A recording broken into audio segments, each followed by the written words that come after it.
When you're making bread or when you're making donuts, most of the time we use yeast. And yeast reacts with the dough, and you find that the dough puffs up, and that's when it's ready actually to be cooked. When you go to the book of Leviticus, chapter 2, God is speaking. We find that the instructions are being given about grain offering.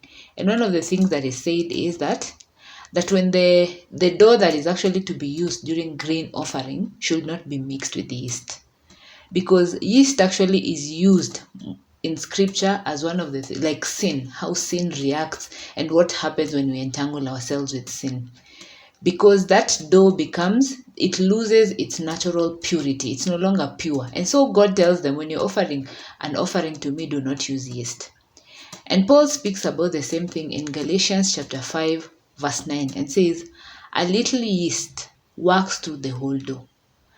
That sin can appear that something that is so small, but as small as you might think that sin is, it is very dangerous because it is able to, one, affect your whole life.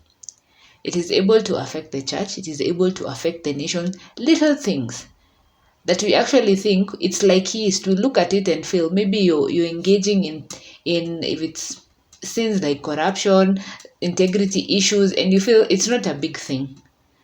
But sin is used, like it's said, like yeast. It reacts and it affects every area of our lives. In the long run, the effect will be sin. Going back to the example of when you're making bread or donut. If you taste a donut that has been cooked with yeast, what happens? You can feel the taste. It's very different.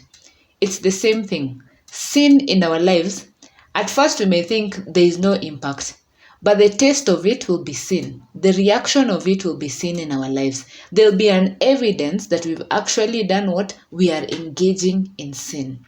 And that is why it is very dangerous. And just as this warning that we are given, a little yeast works through the whole dough.